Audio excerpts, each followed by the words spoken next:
Hello, and welcome to Montclair News Lab. I'm Ryan Breda. Here's what's coming up on this week's episode. First, starting in the fall, Montclair State is mandating COVID vaccines. See how students react to the news. We don't know the long-term effects. I'm not disputing the fact that it might be effective. Then, a special report on student mental health. What the university is doing to help students. My counselor, he's like, I want to keep helping you, but the school won't let me. And later, the awards are piling high. See how our school newspaper, the Montclarian, recently won big. I know newspapers that have fallen during COVID times, but the Montclarian is still thriving. All this and more on Montclair News Lab. On last week's show, we covered a breaking story about Montclair State President Susan Cole's announcement mandating the COVID-19 vaccine for the fall semester. This week, we take a look at what students think. For the first time, a vaccine clinic was held on Montclair State University's campus in collaboration with Walmart. Last week's clinic came on the heels of President Cole's announcement mandating the COVID vaccine. For many students, like James Burke, that's good news. He feels that the university is going the extra mile. Well, I was ecstatic when I saw it, if I'm going to be honest. It makes students have an extra defense to COVID. College students are a group that really should be taking the vaccine because the truth of the matter is we all know a lot of people that didn't follow the COVID rules the whole time. Because of the required vaccinations, Montclair State is expecting to be back to mostly in-person instruction in the fall. Burke is eager to see campus life starting up again. I genuinely think that the campus could then probably loosen some of the COVID restrictions that we have in place. Students can go out again and just, live their lives a bit again and finally have that experience. But not all of Montclair State students are in favor of the new vaccine mandate. Susan WOJCIK, a junior biochemistry major, started a petition calling for the university to get rid of the mandate. She says that it is premature. What makes me nervous is we don't know the long-term effects. I'm not disputing the fact that it might be effective. I just believe that everyone should have a choice in whether they take it or not. WOJCIK is frustrated by the mandate. She says she is even considering transferring. I have been looking into universities that are not mandating it. So far, Stockton University hasn't been mandating it, College of New Jersey, and I think Rowan hasn't mandated it yet. WOJCIK also believes it is unfair that employees of the university are not required to take the vaccine. And I thought that was kind of wrong. COVID affects the older demographic much more than the younger demographic. When asked for comment, a university spokesperson says that they expect the majority of their employees to get vaccinated before the start of the fall 2021 semester. The university is seeking guidance from the state on whether it can require employees to be vaccinated. The university also said if students refuse to get the vaccination without a medical or religious reason, they will not be allowed back on campus. Throughout the pandemic, the mental health of college students has been a rising concern. Later, we'll have a special conversation with a therapist and a college student who uses Instagram to give Montclair State students a voice. But first, Kenny Horn reports on the mental health of Montclair State students. Leora Hauer is a first-year clinical psychology doctoral student and a mother of two.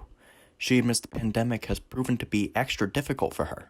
It's resulted in sometimes more chaos than I'm used to as a student. There are times where my kids are running around, but where do I go when my school is in my living room? Hauer isn't the only student struggling, but what is the university doing about this?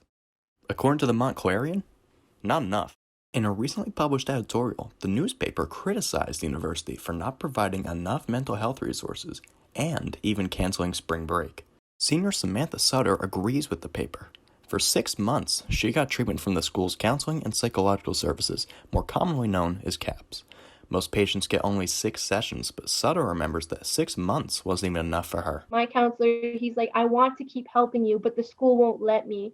Like, the school is not doing enough in our department to help you guys. Ben Silverman is the owner of Silverlight Counseling and a Montclair State alum.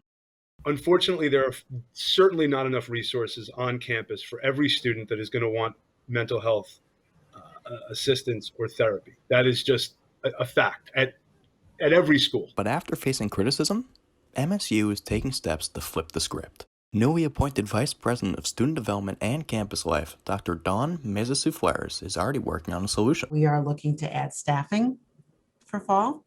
Even if the pandemic, we're in a different spot, there's a need for more practitioners. Over the course of this semester, students have been pushing for more resources for their mental health.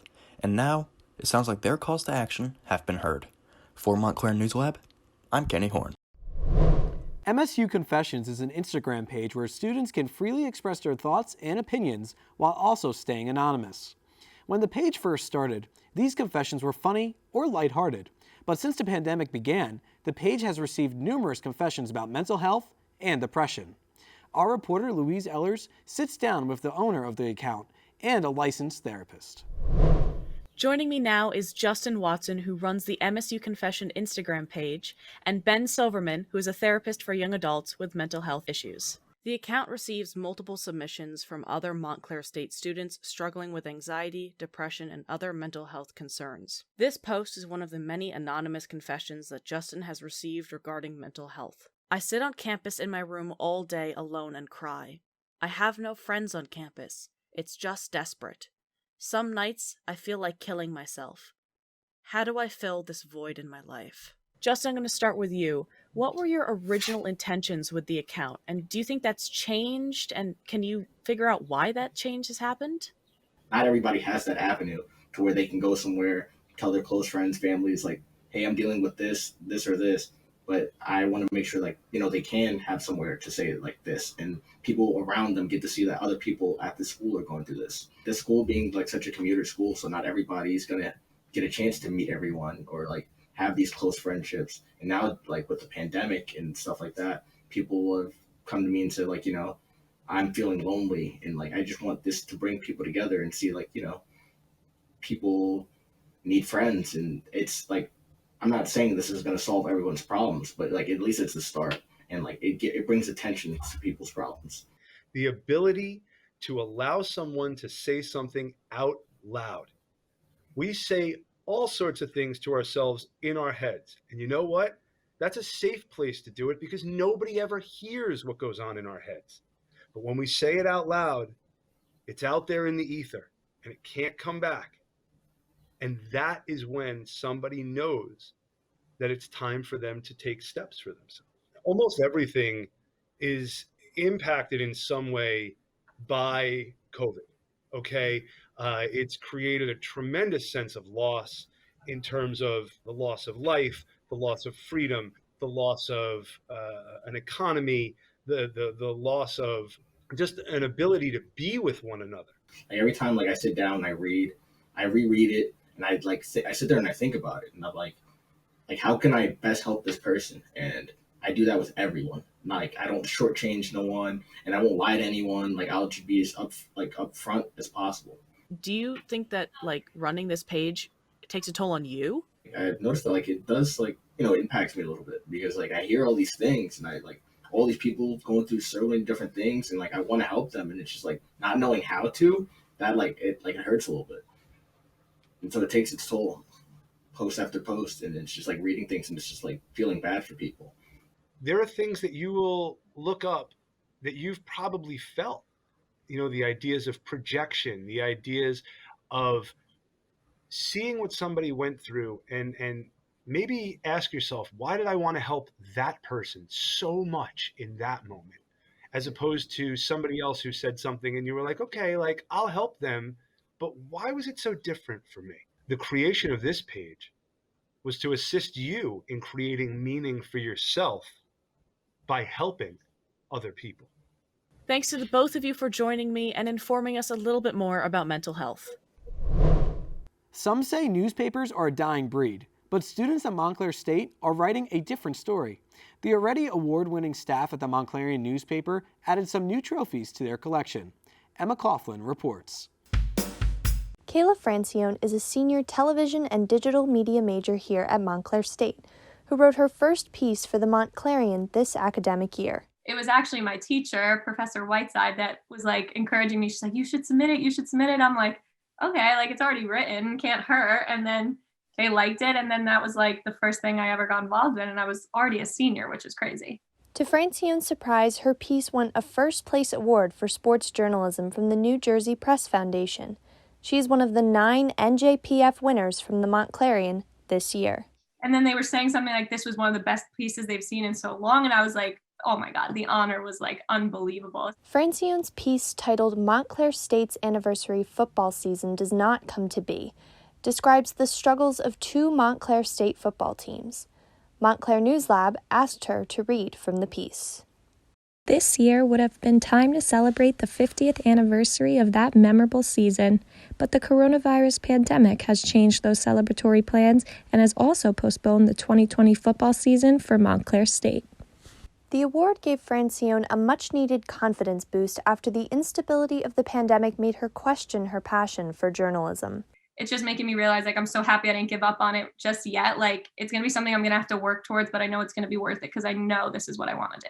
The Montclarian has overcome many challenges of its own this year, between navigating changes brought on by the pandemic and shifting their platform to be 100% digital. Corey Annan is the sports editor for the Montclarian, and he attributes their success to their flexibility. I've known newspapers that have fallen during COVID times, but the Montclarian is still thriving. Annan is another NJPF winner for his sports profile of Montclair State athlete Cameron Martin. Editor-in-Chief Thomas Nera, a third-place winner for his review of the film The Little Things, is appreciative of his dedicated staff. I think it says a lot about the resilience of this team and how much they're willing to adapt to an online format and to adapt to the pandemic that we're currently in. This Montclarian team and the Montclarian's future teams, really, they can get through anything. Nera is proud of the Montclarian staff for not only surviving the past year, but persevering and producing top-tier content. Student journalists stepping up to tell stories to Montclair State's community during a global pandemic. 9 awards. And winning a few awards along the way. For Montclair News Lab, this is Emma Coughlin. Rocky the Red Hawk is this campus's favorite bird, but he hasn't always been the university's mascot. John KOCIBAN from the Red Hawk Sports Network gives us a look into our school's history. When you think of Montclair State University, the Red Hawk is synonymous, but it wasn't always that way. This is the mascot of old.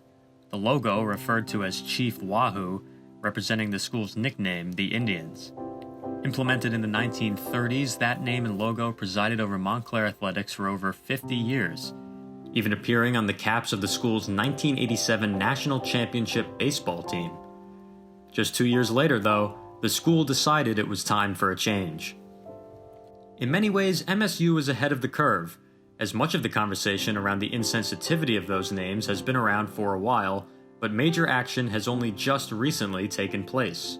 In the NFL, the former Washington Redskins played last season as the Washington football team, and in the MLB, the Cleveland Indians franchise has pledged to change their name within the next 2 years. Others, like the NCAA's Florida State Seminoles, have expressed their willingness to stand pat. The university has a long-standing partnership with the Seminole tribe of Florida and continues to work collaboratively with them, even receiving a public show of support from the tribe in 2005, so the issue is clearly a nuanced one. Dr. Mark Clatterbuck, an associate professor of religion at Montclair with a specialization in indigenous religion, spoke about the impact the popularity of these names have on indigenous youth in the country.